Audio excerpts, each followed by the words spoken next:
오늘 하나님의 말씀은 열왕기야 7장. 스승네가 열왕기야 7장 강해설교 준비한 거 가지고 오늘 강해설교를 지금부터 하겠습니다. 열왕기야 7장. 사마리아와 거기에 있던 이스라엘 왕에게 이제 구원이 다 베풀어져요. 구원이 베풀어져요. 그러나 실상은 어느 정도 절망적이에요. 희망만 있는 것은 아니에요. 구원이 베풀어지지만 실상은 어느 정도는 절망적인 것이 있어요.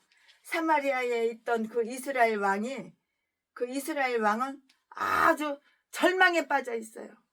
마음이 슬퍼요. 괴로워요. 절망에 빠져 있어요. 왜 그럴까요? 그 이유를 최순애가 준비한 대로 다 설명해 드릴게요.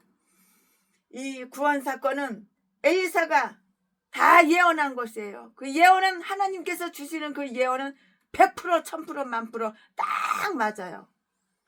이것을 믿지 못하던 한 장관은 그 구원의 혜택을 받지를 못하게 돼요. 의심하고 믿지 못하면 구원의 혜택을 못 받는 거예요. 믿어야 하는 거예요. 믿으면 살아요. 믿으면 살아. 믿어야 되는 거예요. 이 말씀은 1절과 2절에 있는데요. 믿음이 이기네. 믿음이 이기네. 내가 믿을 때 다 이길 수가 있어요. 이 구원 사건은 엘리사가 예언한 것이고요. 이것을 믿지 못하던 한 장관은 그 구원의 혜택을 못 받는다고요. 받지 못하게 된다고요. 이 말씀이 어디 있냐? 1절과 2절에 있어요. 오늘은 다 열왕기야 7장이에요. 절만 말씀드리겠습니다. 이 사건은 다음과 같은 일로 인해서 일어나는데요. 그럼 그 다음과 같은 사건이 뭐냐? 최순애가 지금부터 다 설명을 해드릴 것인데요. 하나님이 수리아 군대를 기적적으로 도주하게 한다고요. 이 말씀은 6절에 기록이 되어 있고요. 즉 그들이 갑자기 철수하게 돼요. 갑자기 그냥 철수하게 되는 거야. 이 말씀은 7절에 있고요. 때마침 네 명의 문둥이가 이 사실을 발견하고 왕궁에다가 다 이렇고 저렇고 저래서 이래서 저래서 보고를 해요. 보고를. 이 말씀은 3절 5절 또 8절에서 11절까지 기록이 다 되어 있어요. 왕은 그들의 보고가 사실인지 뻥인지 거짓말인지 속이는 건지 사실인지 조심스럽게 또 다 알아봐요. 12절부터 15절으로서 갑자기 식량이 엄청나게 먹을 것이 많아져요. 식량이 엄청나게 풍성해지는 거예요. 이 말씀은 16절에 있고요.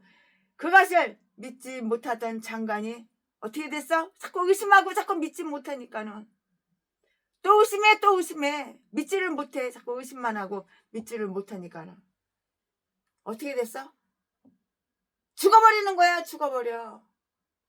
믿어야 되는데 믿으면 복을 받는데 믿지를 못하고 자꾸 의심했어. 장관이면 뭐해? 자꾸 의심을 하는데 믿지를 못하고 의심하던 장관이 그냥 죽어버렸다고요. 죽었어. 이 말씀은 17절부터 20절까지 있고요. 그 예언은 다 실현 되었어요. 그러니까 우리는 믿어야 되는 거예요.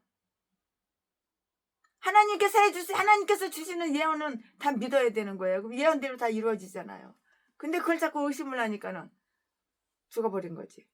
그 예언은 실현되었는데요. 그러므로 하나님의 말씀은 단 한마디도 만마디 10만 마디 중에서 단 한마디도 땅에 떨어지지 않아요. 성경에 나오는 말씀은 100% 1000% 1000% 다 고지고 때로 다 믿어야 되는 거예요. 의심하면 안 되는 거예요. 자, 지금부터 설교 제목은 희망의 예언. 지금부터 본문 말씀은 열왕기하 7장 1절부터 2절까지. 1절 엘리사가 가로되 여호와의 말씀을 들을지어다. 여호와께서 가라사대 내일 이맘때에 사마리아 성문에서 고운 가루 한 스아에 한 3개를 하고 보리가루 스아에 한 3개를 하리라 하셨느니라. 2절 그때에 한 장관 곧 왕이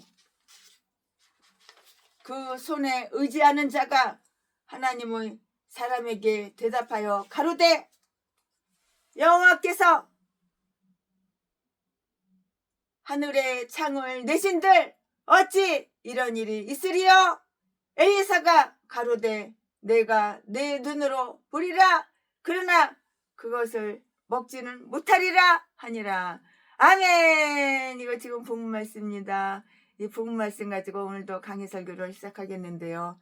사마리아 성읍은 지금은 비록 극심한 궁핍에 빠져 있지만 24시간 안에 24시간 내에 많은 식량을 가지게 될 것이라고 엘리야가 이렇게 예언을 해요. 그러면 아멘하고 믿으면 먹을 것이 엄청나게 생기는 거야. 근데 자꾸 의심을 해.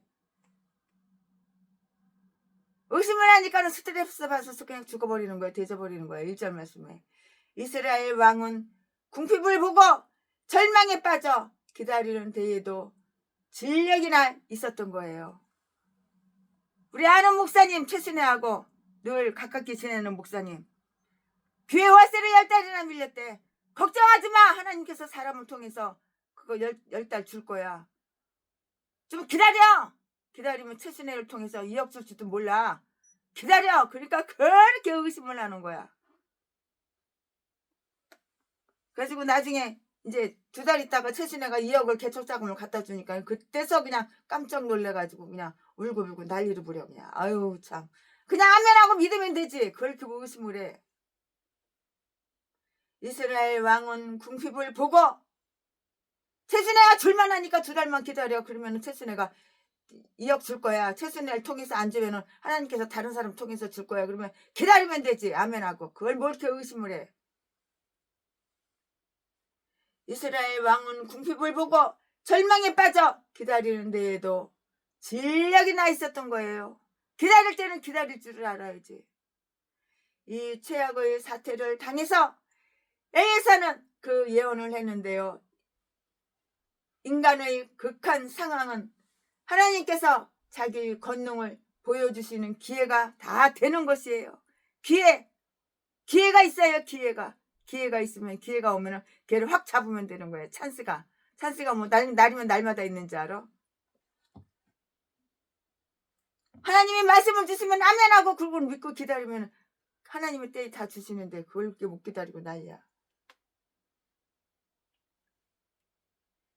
자신의 권능을 보여주시는 기회가 되는데요. 인간의 힘이 사라진 그때가 하나님의 때이고요. 사사기 32장 36절 말씀에 그들이 도움을 포기해 버렸을 때에 그때에 다 도움이 온 거예요. 도움이 그때 왔어요.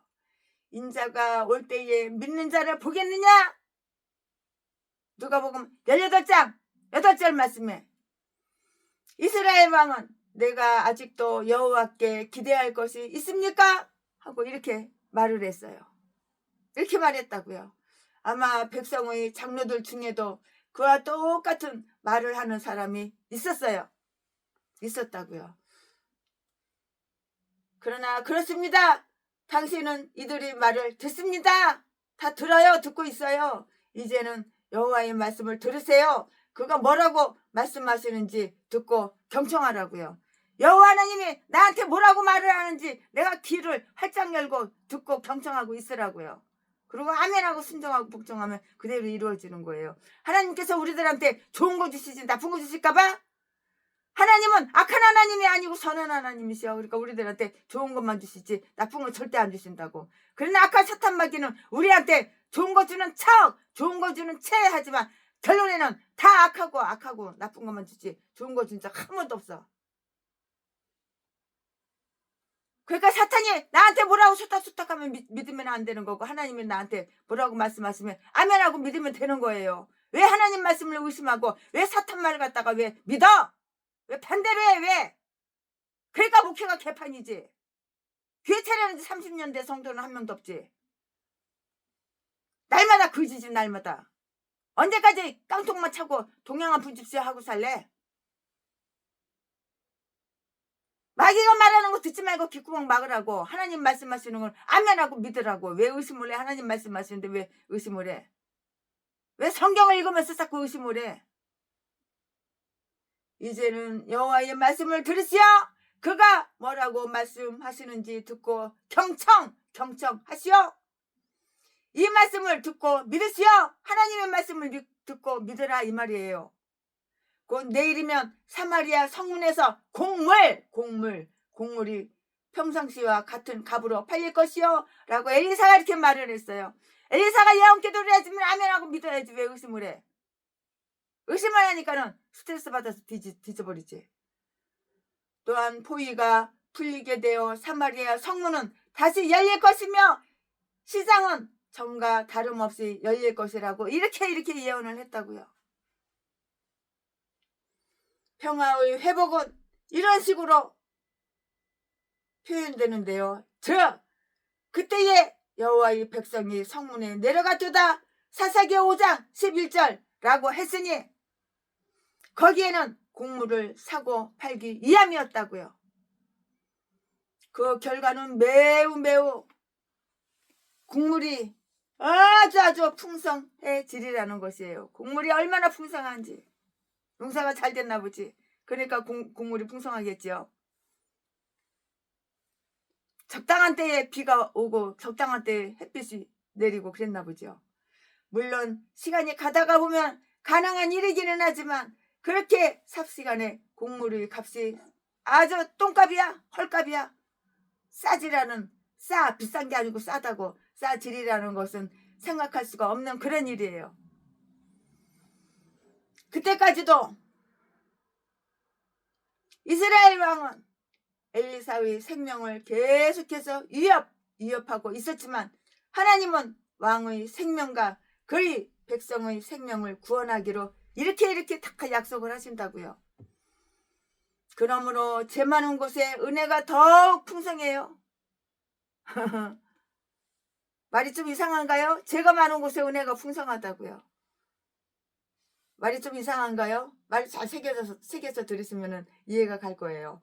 분명히 드러난 한 이스라엘 귀족이 이 예언에 대한 자기의 불신앙을 표명했어요. 이 말씀은 2절에 있고요. 그는 이스라엘 왕이 아끼던 한 장관이었는데요. 그는 왕의 오른팔과도 똑같았어요. 오른쪽 팔과 똑같았다고요. 왕이 의지하는 사람이었어요. 또한 즉 왕은 그의 분별력을 매우 신뢰하였고요. 그를 깊이 신용했던 그런 사람이고요.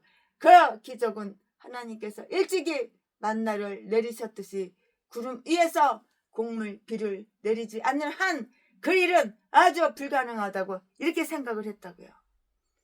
즉 모세의 기적이 늘 모세를 뒤따랐듯이 설사 엘리사의 기적이 과거의 통 속의 식량을 늘리는 이러한 유의 기적을 베풀 수 있었다고는 할지라도 지금의 예언이 실현되기는 아주 불가능하다고 이렇게 생각을 한 것이에요. 그의 불신에 대한 공정한 운명적 심판이 그 위에 다 내려졌어요. 그리하여 그는 확신을 가질 수 있도록 이 큰 풍요를 목격하기는 했지만 그것을 먹고 평안을 찾지는 못했다고요.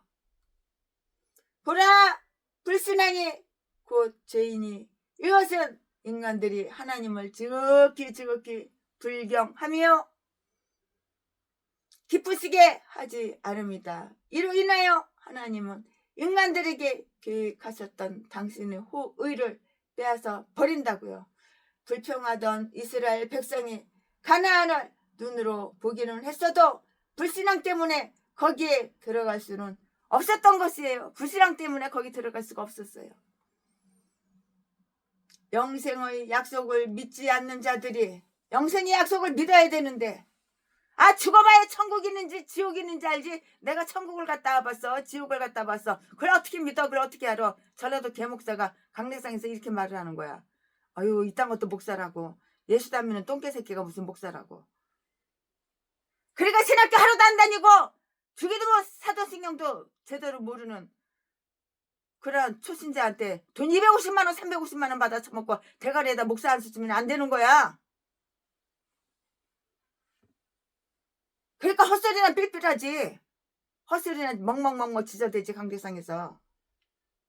누구냐게 사랑하는 거 돈. 남의 돈만 사랑하고 남의 재산만 사랑하고 주교인 말과 같이 영생의 약속을 믿지 않는 자들이 차지할 것이란 다 그런 것이라고요.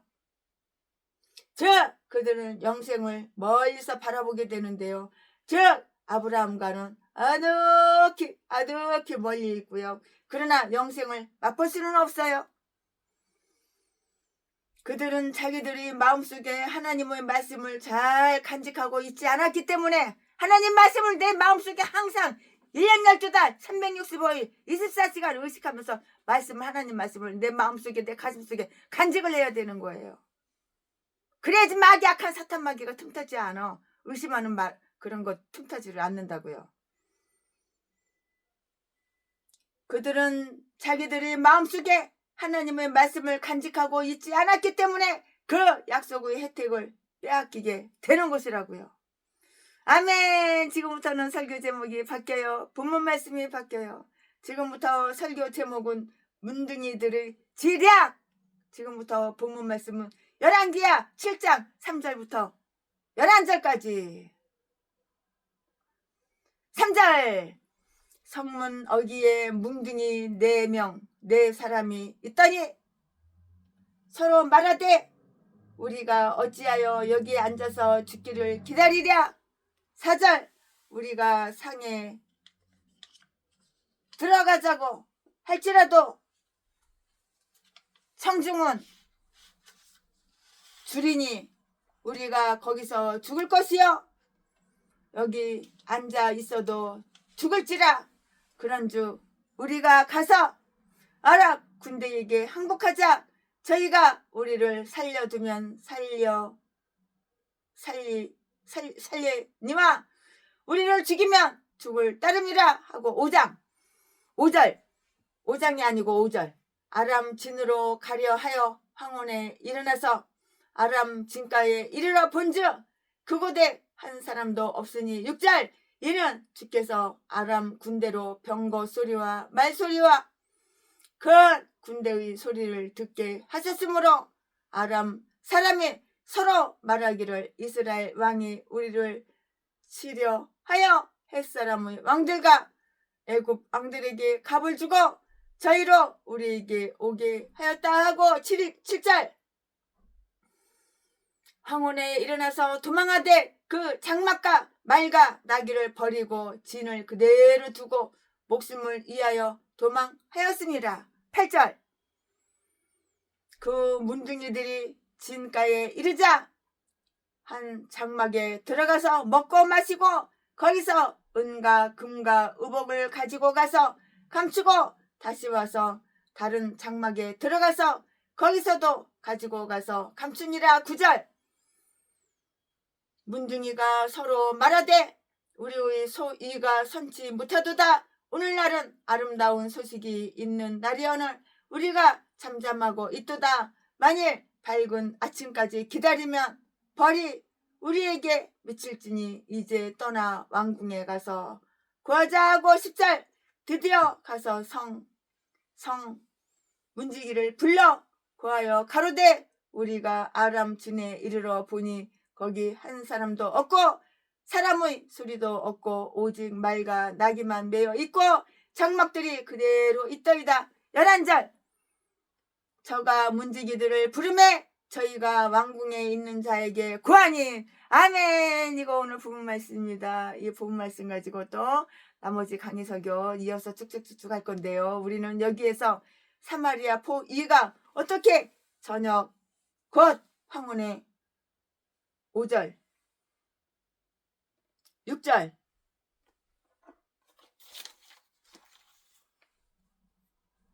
7절 말씀에 풀렸는가 하는 이야기를 다 들어요. 다 들을 수가 있어요.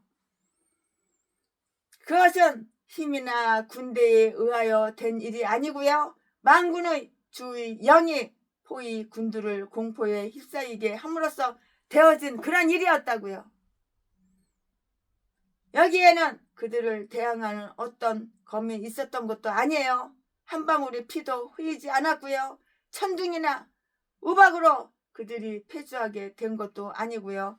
천사의 공격을 받아서 예루살렘 앞에 있던 그런 산 헤립의 군대처럼 그들이 살해됨으로 된 일도 아니었다고요. 아니었어요. 그러면 뭐야? 아니었으면 뭐야? 그것은 오직 주님께서 병거 소리와 말 소리를 아람 군대가 듣도록 하였기 때문인 것이에요. 도단을 이해하고 있던 군사들은 그들의 시각을 속임당했어요.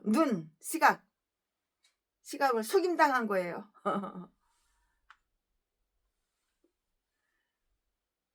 6장 18절 말씀에 이들은 이제 청각의 속임을 또 당했는데요. 듣는 거 보는 거 다 속임당했어.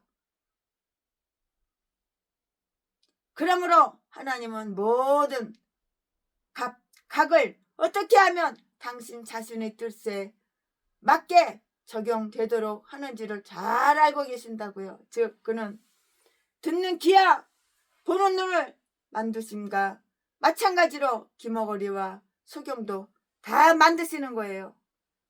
출애굽기 4장 11절 말씀에 참조해 보시기 바랍니다. 천사들을 통하여 공중에서 정말로 시끄러운 소리가 들렸는지 아니면 다만 그들이 귀에 한 음성이 들렸는지 그것은 확실하지가 않아요. 불확실해요. 설사 그것이 어떠한 것이었던 그것은 하나님께로부터 난 것이었고요. 즉 그의 보물 속에서 바람을 끄집어내시며 또한 인간 속에 영을 만드신 그분께로 다 이렇게 나는 것이라고요. 말과 병거의 모습을 봄으로써 엘리사의 종은 용기를 받았어요. 용기를 받았다고요. 6장 17절 말씀. 말과 병거의 요란스러운 소리가 수리아 군사들을 겁나게 했는데요.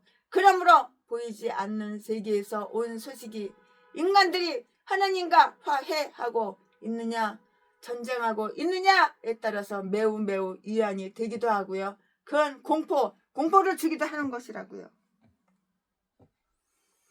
이 요란한 소리를 듣자 그들은 이스라엘 왕이 어떤 외국 군대의 원조를 받은 것이 틀림없다는 그런 결론을 내렸어요. 이스라엘 왕이 우리를 치료하여 햇사람의 왕들과 애굽 왕들에게 값을 주고 우리에게 오라고 했어요. 와 오라고 이렇게 했다고요. 6절 말씀에. 잘 알 수는 없어요. 잘 알 수는 없지만 애굽에는 왕이 한 사람밖에 없는데 애굽에는 왕이 딱 한 사람밖에 없잖아. 그런데 애굽에는 왕이 딱 한 사람밖에 없었으며 햇사람의 왕들이 어떠한 사람들인지 아무도 모른다고요. 그러나 그들이 귀에 그 공포의 소리가 들려왔기 때문에 스스로 그렇게 해석하도록 속임을 당한 거예요. 시각 속임 당했어. 청각 속임 당했어. 그들이 만약에 유다의 왕이 합세했을 것이라고 상상했다면 햇사람과 애굽의 왕들에 대한 연상보다는 훨씬 납득이 갈 수 있었을 것인데요. 또한 그들이 이 공포의 사건에 대하여 어떤 공상이라도 해보았더라면 그들의 이성은 즉시 다음과 같은 생각을 했을 것이라고요. 즉 철저하게 포위되어 있는 이스라엘 왕이 어떻게 그렇게 멀리 있는 왕들에게 정보를 제공할 수 있었겠는가? 무엇을 치르고 그들을 고용할 수 있었을까요? 그렇게 큰 무리들이 움직이기 전에 어떤 생각이 미쳤더라면 도망하는 일은 그거는 가능하지가 않고 불가능했어요. 그러나 전혀 두려움이 없는 곳에서도 그들은 깊은 공포에 쌓였다고요. 그리하여 수리아 군대들은 목숨을 건지려고 황급히 도주했으며 진을 그대로 버려두고 가버렸어요. 말이 있었지만 그들은 말이 있으니까 말 타고 가면 빠르잖아. 말을 탈 시간조차 없었기 때문에 황급하게 도망갔다고요. 말 탈 시간도 없는 거야. 그래가지고 황급하게 도망간 거야.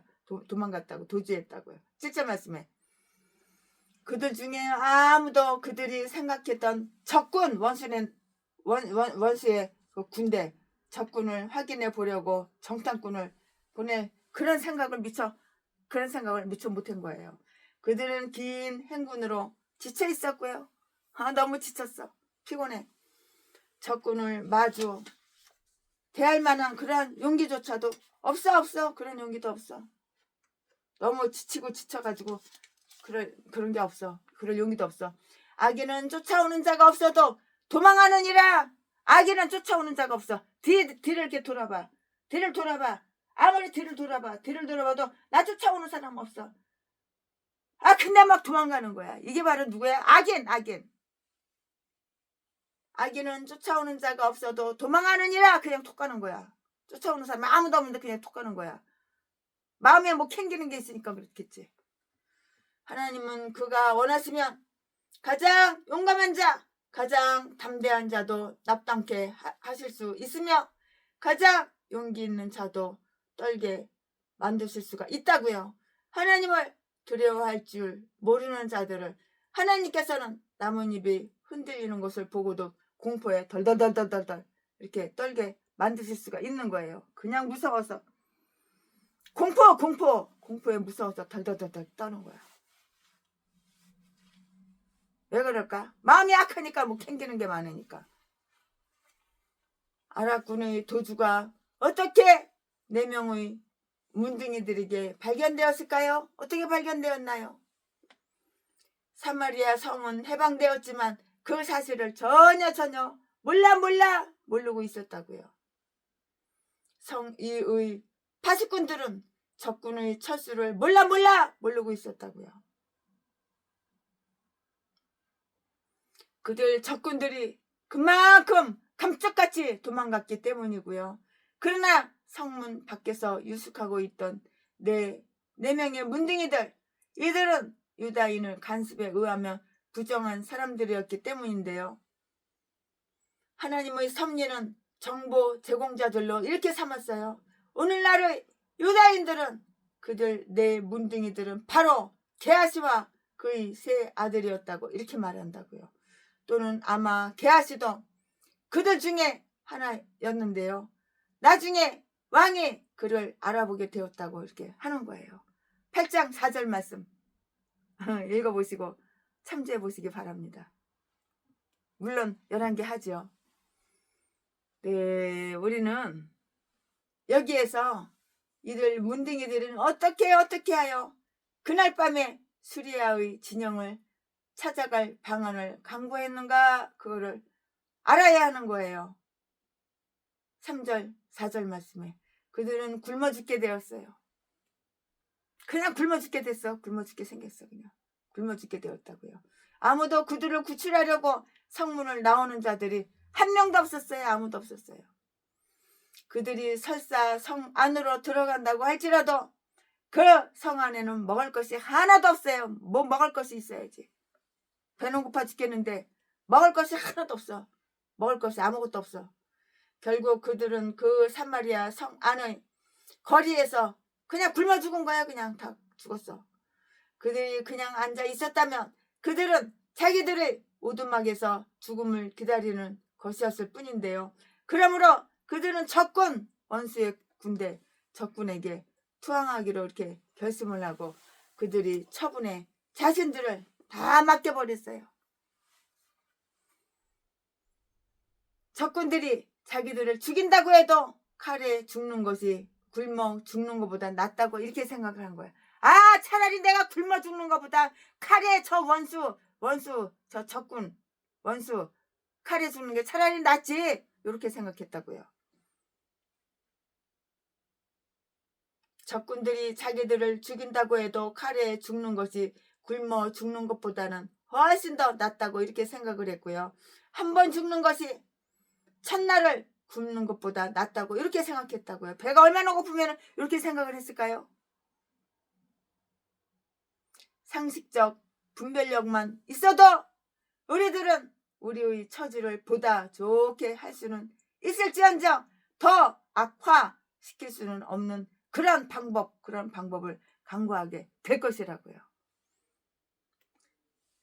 굶는 게 얼마나 고통스러운지 안 굶어본 사람은 몰라. 최순애는 너무 많이 밥을 굶어봐서 잘 알죠. 눈에 뵈는 게 없어요. 최순애가 고아 시절 때, 고아원에서 초등학교 5학년 때 13살 때 도망 나와가지고 하도 개패듯이 패니까는 매가 무서워서 도망 나와가지고 나 이제 대문간 앞에 신문지 깔고 박스 깔고 거기서 자고 배가 너무 고파가지고 교회를 가서 밥을 달라고 했더니 그 목사님 사모님이 저런 애가 더 무서워. 야 나가 가! 이러길래 조금 있다가 딸랑딸랑 소리가 나고 압력솥 밥하는 소리가 나. 밥 냄새도 나고. 근데 그거를 따끈따끈한 김이 무락무락 나는 밥을 갖다가 한 사발 퍼가지고 걔한테 갖다 주는 거야. 최순애가 어린애가 6살 먹은 애가 눈가려 베는 게 있어. 6살이 아니고 12살이네. 초등학교 5학년이었으니까. 막대기 가지고 그 개밥그릇 질질질질 끓여다가 걔야 미안해. 그리고 그 개밥을 갖다가 골목에 가가지고 숟가락이 있어 뭐가 있어 반찬이 있어. 그 간장에다가 밥을 갖다가 뜨끈뜨끈한 밥을 올려놓고 골목에서 다 먹고 빈 그릇 갖다가 걔한테 줬어. 내가 이렇게 개밥 먹고 살았어. 어렸을 때. 그렇게 고생을 많이 했으니까 최순애가 자수성가 있고 건물을 7채 사가지고 7채 다 팔아가지고 200억 여러분들한테 개척은 하고 싶어. 돈이 없어. 그런 분들한테 2억씩 다 나눠줬지.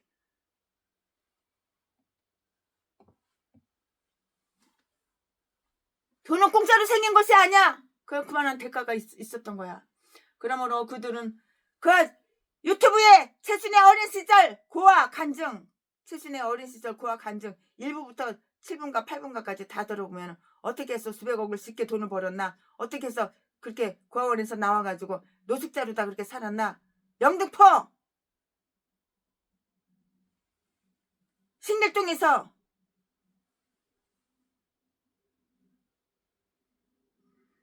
그러므로 그들은 적군에게 거의 다 나와요. 그러므로 그들은 적군에게 투항하기로 결심하고 그래가지고 대한민국의 380군데 교회를 다 다니면서 간증하고 재정 부흥회 다 하고 그랬던 거예요. 유튜브에 다 나와요. 그때가 10년 전 그 유튜브에 간증하고 다니던 데가 10년 전 8년 전 7년 전 다 그런 것 같은데요. 결국 그들은 사마리아 성 안에 거리에서 죽었을 것인데 그들이 그냥 앉아 있었더라면 그것은 자기들의 오두막에서 죽음을 기다리는 것이었을 뿐이고요. 그러므로 그들은 적군에게 투항하기로 결심하고 그들이 처분에 자신을 맡겨버렸는데 적군들이 자기들을 죽인다고 해도 칼에 죽는 것이 굶어 죽는 것보다 낫다고 생각했고 한 번 죽는 것이 첫날을 굶는 것보다 낫다고 이렇게 생각했다고. 얼마나 배가 고프면 그랬겠어. 경험을 안 해본 사람은 잘 몰라요. 엄마가 따뜻한 밥 해가지고 먹고 사는 사람들은 그런 거 몰라요. 최순애를 하나도 이해 못해요. 자신이 겪어봐야지 그걸 알죠. 그러나 아마도 그들은 이들을 동정하여 살려두고자 했을 것인데요. 상식적 분별력만 있어도 우리들은 우리의 처지를 보다 좋게 할 수는 있을지언정 더 악화시킬 수는 없는 그런 방법을 강구하게 될 것이라고요. 신약 성경의 탕자는 자기 아버지께로 돌아가기로 이렇게 결심을 해요. 먼 타국에서 굶어 죽느니 아버지의 노여움에 대한 공포를 선택을 한다고요. 굶어서 뒤지는 것보다 그 공포, 아버지의 노여움이고 공포, 그걸 선택한다고. 이들 문딩이들은 이렇게 결론을 내렸고요. 만약에 그들이 우리를 죽이면 우리는 죽을 따름이라 죽을 각오를 하고 이런 말을 했죠. 이런 마음을 먹었다고 죽을 각오를 하고. 배가 얼마나 고프면은 사실 다른 어떤 의미에서 보면 죽음에 대하여 그렇게 말할 수 있었던 그들은 아주 행복한 사람들인데요. 그들은 우리는 죽게 될 따름이다. 그것은 최악의 경우라고요. 우리는 죽는 것이거나 저주를 받는 것이 아니며 제2의 죽음의 피해를 받지는 않으리라 이렇게 말을 했어요. 이 결심에 따라서 그들은 그날 밤이 시작될 무렵에 수리아 진영으로 갔고요. 그들은 결국에 크게 놀라게 되고요. 거기에는 아무도 없었음을 알게 된다고요. 그들의 진에는 한 사람도 없었는데요. 5절 말씀에 하나님의 섭리가 이렇게 만들었어요. 그 문둥이들은 수리아 군이 도망가자마자 곧 거기에 갔고요. 수리아 군은 그날 저녁 황혼에 도망갔고요. 7절 말씀에 또 그날 황혼에 문둥이들이 갔기 때문인데요. 5절 말씀에 그러므로 시간이 조금도 지체되지 않았었다고요.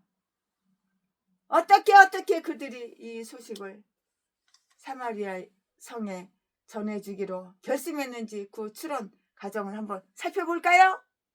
추론 과정을 한번 살펴보자고요. 그러면 그들은 자기들이 도착한 그 천막에서 실컷 배부르게 먹었어요. 실컷. 8절 말씀에 그리고 나서 그들은 노획물을 감추려고 생각하기 시작했는데요. 그러나 그들은 생각을 고쳐 먹었다고요. 9절 말씀에 그들이 우리들을 사회에서 추방했다고 그들에게 복수할 생각으로 그러한 좋은 소식을 우리들이 속해 있는 공동체에 숨긴다면 우리가 부당하도다. 우리를 추방한 것은 그들이 아니라 율법이었다고요. 그러므로 우리는 그들에게 이 소식을 전하자 그것이 그들이 잠을 깨운다고 할지라도 그 소식은 그들에게 죽음에서 구하여 생명을 주는 것이 될 것이라고요. 그들이 독단적으로 행하여 자기들이 목숨만 구하려 한다면 어떤 벌이 내릴 것이라고 그들 자신의 양심이 그들에게 일깨워 주었던 것이에요.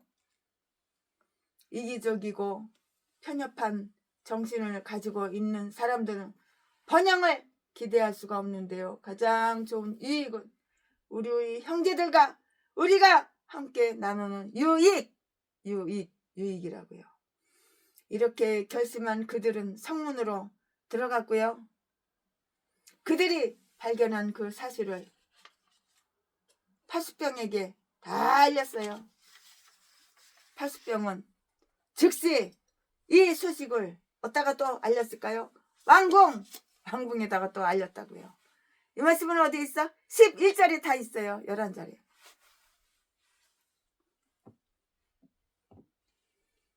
그리고 그 소식은 뭉댕이들이 전에 왔기 때문에 오히려 더 받아들여질 수가 있었던 것이에요. 문둥이가 왔기 때문에 받아들여질 수가 있었던 것이라고요. 아멘. 지금부터는 설교 제목이 바뀌어요. 본문 말씀이 바뀌어요. 지금부터 설교 제목은 구제된 사마리아 성읍. 지금부터 본문 말씀은 열왕기하 7장 12절부터 20절까지. 12절. 왕이 밤에 일어나 그 신복들에게 이르되 아람 사람이 우리에게 행한 것을 내가 너희에게 알게 하노니 저희가 우리의 줄인 것을 아는 거로 그 진을 떠나서 들에 매복하고 스스로 이르기를 저희들이 성에서 나오거든 우리가 사로잡고 성에 들어가겠다 한 것이니라. 13절. 그 신복 중 하나가 대답하여 가로되 청컨대 아직 성중에 남아있는 말 5피를 취하고 사람을 보내어 정탐하게 하소서. 이 말들이 성중에 남아있는 이스라엘 온 무리 곧 멸망한 이스라엘 온 무리와 같으니이다 하고 14절.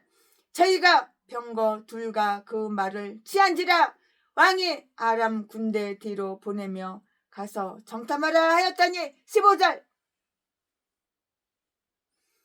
저희가 그 뒤를 따라 요단에 이른즉 아람 사람이 급히 도망하느니라고 버린 의복과 군물이 길에 가득하였더라. 사자가 돌아와서 왕에게 고하매 16절 백성들이 나가서 아람 사람의 진을 노력한지라 이에 고운 가루 한 스아에 한 세겔이 되고 보리 두 스아에 한 세겔이 되니 여호와의 말씀과 같이 되었고 17절 왕이 그 손에 의지하였던 그 장관을 세워 성문을 지키게 하였더니 백성이 성문에서 저를 밟음에 하나님의 사람이 말대로 죽었으니 곧 왕이 내려왔을 때에 그의 한 말대로라. 말 그대로라고. 18절 일찍이 하나님의 사람이 왕에게 구하여 이르기를 내일 이맘때에 사마리아 성문에서 보리 두 스아에 한 세겔을 하고 고운 가루 한 스아에 한 세겔을 하리라 한즉 19절 그때에 이 장관이 하나님의 사람에게 대답하여 가로되 여호와께서 하늘의 창을 내신들 어찌 이 일이 있으랴 하며 대답하기를 내가 내 눈으로 보리라 그러나 그것을 먹지는 못하리라 하였더니 20절 그 장관에게 그대로 이루었으되 곧 백성이 성문에서 저를 밟음에 죽었더라. 발르다가 꽉 밟으니까 죽은 거야.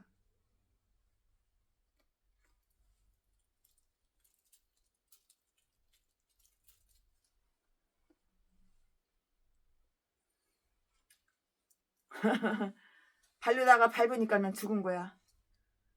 조기관, 전라도, 보성, 개목사 새끼가 최신의 건물을 갖다가 자기 이름으로 달래. 거기 가부 여자, 불쌍한 여자, 그 여자 데리고 살겠다고 최순애를 버리고. 그러더니 발로다가 나를 딱 발을 걸어가지고 잡아뜨려 놓고 구두발로다가 내 모가지를 꾹 밟는 거야. 어떻게 나는 최순애는 어떻게 된 게 이렇게 재수없게 전라도 개인간들하고만 만나게 되는지 몰라. 그때가 벌써 30년 전이야. 30년 전. 그때가 30년 전. 딱 30년 전. 아주 전라도라면 이빨이 부들부들 갈려 그냥. 최순애는 어떻게 된 게 전라도 개인간들만 최순애한테 접근해. 이제는 얘 그냥 고향이 어디요 물어봐가지고 전라도라면 상종을 하네. 미친 개, 암컷, 똥개, 쓰레기, 독사, 년놈 이렇게 생각하고 인간 취급을 안 해. 내가 상종을 안 해. 그러니까 얼마나 행복한지 몰라. 전라도 개인간들하고 상종을 안 하니까 너무 행복해. 고향부터 물어봐. 우리는 여기에서 다음 사실을 볼 수가 있어요. 왕은 수리아 군의 철수에 대하여 경계심이 많은 책략을 썼다는 그런 사실이라고요. 12절 말씀에 그 왕에게는 수리아 군이 포위를 풀고 매복을 하였다가 보다 전략적으로 자기들에게 다시 습격하지는 않을까 하는 공포가 생겼다고요. 공포가. 그 왕은 하나님께서 그렇게 놀라우게 나타나리라는 것을 기대할 아무런 그 이유를 알지를 못했어요. 몰랐다고요. 결국에 그는 자기의 불신앙과 조급함 때문에 하나님의 은혜를 다 잃어버리고 말아요. 그는 수리아 군이 도주해야 할 그 이유를 알지 못했고요. 왕과 그의 신하들 중에 어느 누구도 수리아 군들이 듣고 놀랐던 그 병거 소리를 듣지 못했기 때문이에요. 이유가 바로 그것 때문이에요. 왕과 같이 자기의 가는 길이 항상 불안정한 사람들은 하나님으로부터 어떠한 것도 받을 기대를 하지 말라고요. 최순애가 이 없이 개쩔짜고 그렇게 많은 사람들 수백억을 다 나눠줬어도 전라도 인간들한테는 1,000원짜리 10,000원짜리 하나 준 적이 없어요. 지금까지. 전라도 개종자들한테는 1,000원짜리 10,000원짜리 하나 준 적이 없어. 왕과 같이 자기의 가는 길이 항상 불안정한 사람들은 하나님으로부터 어떠한 것도 받을 기대를 하지 말라고요. 아니, 그보다는 죄악의 양심이 최악의 사태를 두려워하게 하고요. 인간에게 회의를 일으킨다고요.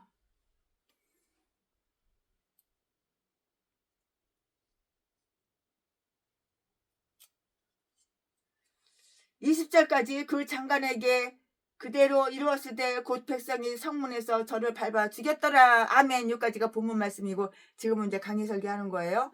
이스라엘 사람들이 어떻게 하여 자기들이 만족을 누리고 함정의 희생물에서 모면되었는가 하는 그런 과정이 있는데요. 그들은 수리아군의 형편을 알아보고 정탐꾼들을 다 내어 보냈고요. 그리고 그들이 과연 모두 곧 군대 지휘관도 일반 사병들까지 도망해 버렸다는 사실을 다 알게 되는 거예요. 왜 모르겠어요? 알려면 알 수가 있죠. 다 알게 된다고요. 다 알아야 이제. 정탐꾼들은 그들이 매우 황급히 도망가느라고 길가에 벗어 던지고 간 옷을 발견하고 그들이 뒤를 추격해 갈 수가 있었어요. 얼마나 급하면은 길바닥에다가 옷을 벗어 던지고 그 주사할 생각 깜빡하고 잊었겠지. 그리고 막 도망간 거야. 그러니까 그 옷을 보고 그 뒤를 추적해서 갈 수가 있었다고. 이 말씀이 어디 있어? 15절에 있어요. 이러한 제안을 낸 그 신하는 그 백성들이 처해 있는 처참한 상황에 대해서 매우 민감했던 것으로 이렇게 보인다고요. 13절 말씀에 왜냐하면 그가 성 안에 있는 말들에 관한 이야기를 하는 중에 그 말들 중에 많은 수가 이미 다 죽었어요. 이미 다 죽었고 그 나머지도 다 굶어 죽게 됐어요. 굶어 죽게 되었다고 이렇게 말을 했는데요. 그리고 그러한 형편을 다음과 같이 반복해서 말을 했다고요. 그들은 이스라엘의 온 무리와 같아요. 이스라엘은 많은 무리를 영광스럽게 생각해 왔다고요. 그러나 이제는 그들이 작은 수요가 되었고요. 아주 비참해졌다고요. 그는 그 마병 5명을 보내자고 이렇게 제안을 했는데요. 그러나 보낼 만한 그런 말이 2필밖에는 없는 거예요. 겨우 2필밖에는 없음이 분명한 거예요. 그 말이 병거를 끌었어요. 그래서 14절 말씀에 이제 주 하나님께서 자기의 종들의 힘이 사라진 것을 보시고 그 종들로 인하여 후회를 하셨어요. 자, 신명기 32장 36절 말씀을 참조해 보시기 바랍니다.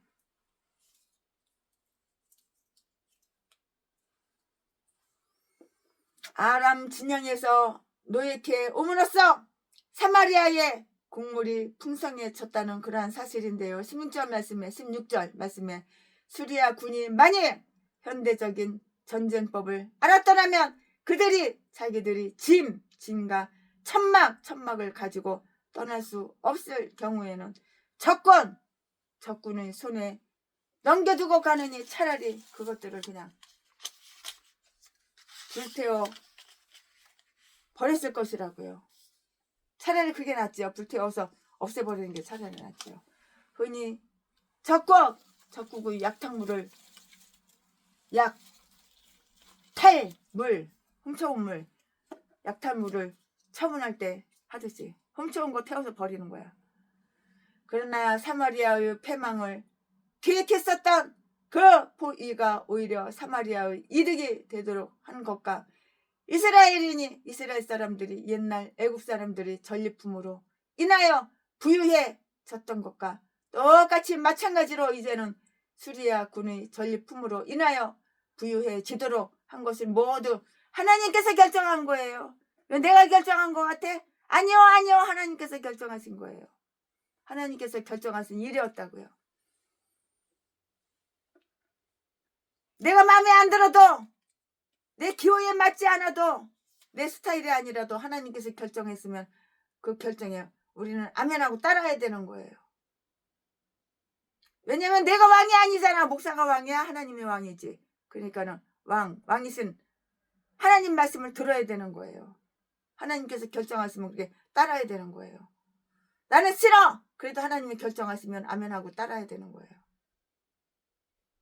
최순에 가요. 바닷가 울산에, 울릉도에, 제주도에, 부산에, 울진에, 영덕에, 여기다 건물을 갖고 이렇게 개척교회로다가 이렇게 사역을 하고 해변교회로다가 섬길 줄 알았어? 몰랐지. 하나님이 결정을 하셨으니까 아멘하고 순종하고 따르는 것이죠. 그러므로 죄인들이 재물이 의인들이 손에 넘어갔다는 그 사실을 알 수가 있는데요. 욥기 27장 16절 17절 말씀을 참조해 보시면 다 알아요. 또한 노략질하는 자들은 강탈을 당했어요. 이사야서 33장 1절 말씀에 이스라엘의 궁핍은 그들이 전혀 생각하지도 못한 그 방식으로 채워졌고요. 그러므로 우리의 가장 궁핍한 처지에서도 하나님의 권능과 선하심을 의지할 용기를 주는 그러한 사건이라고요. 엘리사의 말은 아주 정확하게 실현되었어요. 즉 고운가루 한 스아가 한 세겔로 팔렸고요. 수리야 진영의 전리품들은 이스라엘 사람들이 식량에 충분했을 뿐만이 아니고요. 나머지는 다른 사람들을 위해서 아주 싼 값으로 팔 수가 있었다고요. 그리고 심지어는 집에 머물러 있던 자들도 그 전리품을 나누어 가졌는데요. 시편 68편 12절 말씀에 이사야서 33장 23절 말씀에 하나님의 약속을 언제나 안심하고 의지할 수가 있고요. 왜냐하면 그의 말씀은 결코 한마디도 땅에 떨어지지 않기 때문이에요. 하나님의 말씀은 단 한마디라도 땅에 떨어지는 법이 없어요. 왜냐하면 하나님의 말씀은 결코 한마디도 땅에 떨어지지 않기 때문이라고요. 이유가 바로 이것이라고요. 하나님은 헛소리 안 해요. 하나님은 뻥치지 않아요. 거짓말 안 해요. 그러니까 하나님께서 나에게 하신 말씀은 한마디라도 땅에 떨어지는 말씀이 아니니까 헛되이 한 길로 듣고 한 길로 흘려버리면 절대 안 되는 거예요. 엘리사의 말의 진이성을 의심하고 믿지 않던 장관이 죽음을 당하는데요.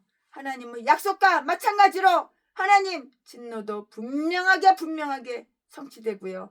믿는 자는 저주를 받지 않으리라는 그 사실이 믿는 자는 구원을 받으리라는 그 사실과 마찬가지로 확고해졌다고요. 이스라엘 왕은 이 장관에게 성문지기의 책임을 다 맡겼어요. 17절 말씀에 그리하여 그로 하여금 평화를 지키게 하였고요. 전리품의 분할과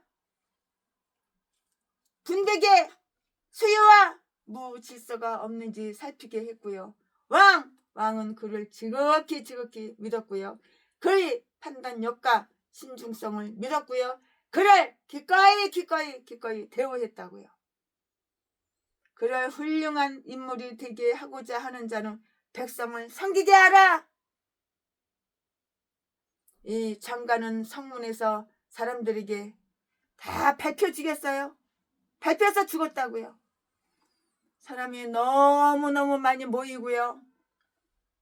곡물 분배로 싸움이 치열해졌을 때 우연한 사고로 죽었던가? 그 죽은 것이 우연한 사고야? 아니면 그가 자기의 권력을 남용하고 그것 때문에 백성들이 자기들이 굶주림을 채우는데 그가 위험스러운 방해 인물이 되었으므로 사람들이 고의적으로 밟아 죽였을 것이고요. 어쨌든 그것은 사실이었어요.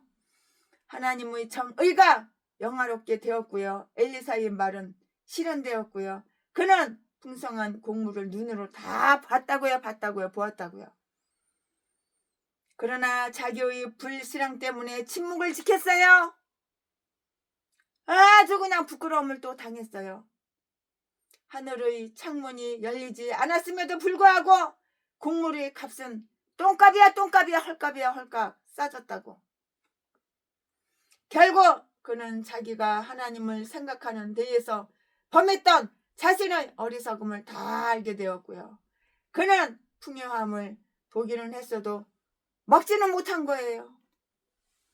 그가 자기의 배를 불리려 할 때에 하나님께서 그에게 명령한 진노를 다 내리셨는데요. 욥기 20장 23절 말씀에.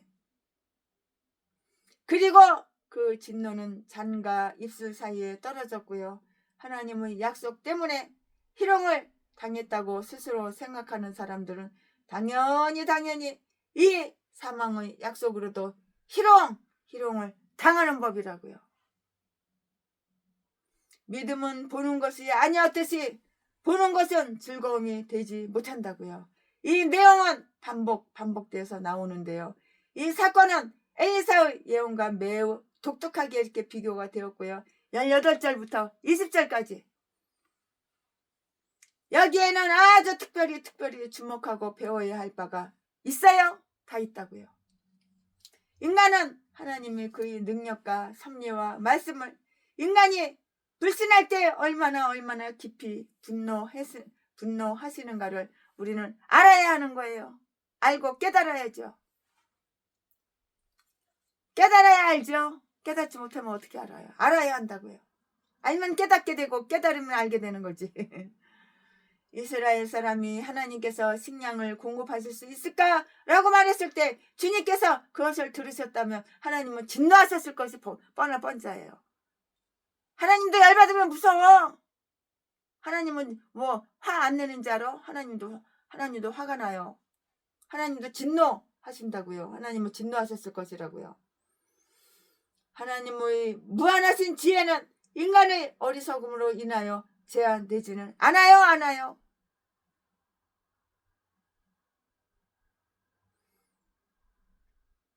하나님은 그 목적을 달성한 수단을 강구할 것을 알지 못하고서는 결단코 어떤 목적을 약속하시지 않으신다고요. 인생과 그 즐거움이 얼마나 불확실한 것인가를 우리는 알아야 하는 거예요. 영예와 권력이 돌연한 불명예스러운 죽음에서 인간을 구해줄 수는 없고요. 왕이 의지했던 그 사람을 백성들은 발로다가 그냥 지근지근 집 밟아버렸어. 자기 스스로 국가의 지주요 받침목이라고 하는 환상을 가지고 있던 자가 길거리의 진흙처럼 사람의 발에 밟히었다고요. 인간의 영예에 대한 그 자랑은 때때로 어떻게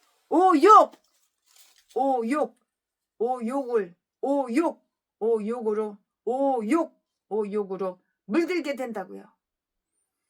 하나님의 진노가 얼마나 확실한가를, 그리고 그 진노가 죄인과 하나님께 불순한 자의 머리 위에 얼마나 분명히 임하는가를 알아야 되는 거예요. 알아야지 면장을 하지. 알아야지. 정말 무식한 것처럼 답답한 건 없어요. 하나님의 진노가 얼마나 확실한가를, 그리고 그 진노가 죄인과 하나님께 불순한 자의 머리 위에 얼마나 분명히 임하는가를 알아야 한다고요. 모든 인간들은 위대하신 하나님 앞에 두려움을 가져야 하는 거예요. 근데 하나님 두려운지 모르고 까불어? 하나님보다 전라도 김대중 선생님이 훨씬 더 능력 있고 더 훨씬 더 위대해. 개소리 지저대 똥개 전라도 개목사 새끼가. 이딴 것도 나가리를 다 찢어버려야 되는 거야. 무슨 하나님보다 김대중 선생님이 전라도 김대중 선생님이 그 빨갱이 새끼 간첩 새끼가 수십 조를 갖다가 김정은이한테 빼돌린 새끼가, 그 새끼 그 간첩 새끼 빨갱이 공산당 새끼가 뭐 위대하냐. 뒤져서 지옥 가 있는데, 그 마누라 년도 뒤져서 지옥 가 있는데. 하나님의 진노가 전라도 사람들은 김대중 선생님이 신이래, 신. 김정은이가 신이래, 신. 김대중하고 김정은이가 신이래. 똥개 새끼.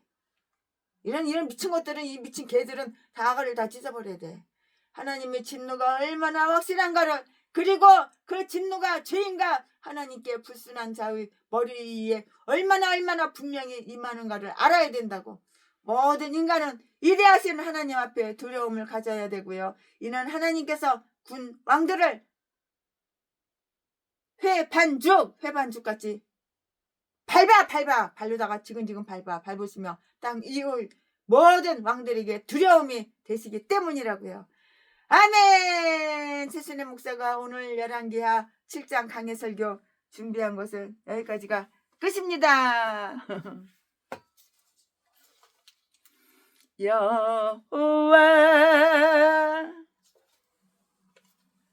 나의 목자 내게 부족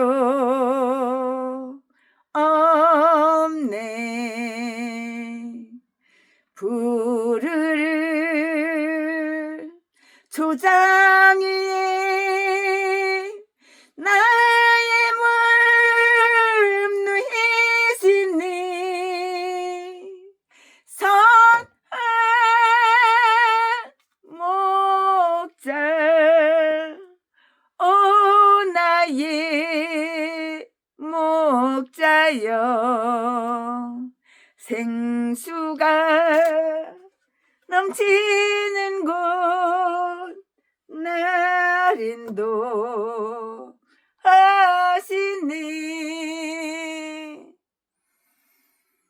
내 영혼 소생하며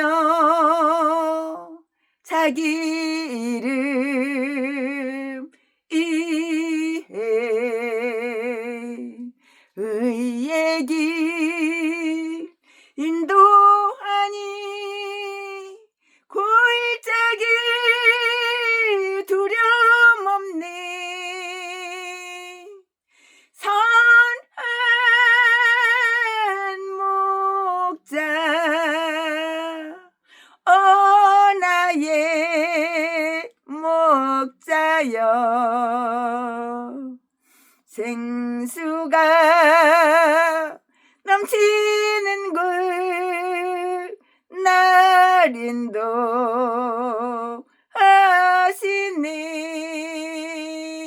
아멘. 네, 최순애 목사가 열왕기하 7장 강해 설교 준비한 것은 여기까지가 끝입니다. 사랑합니다.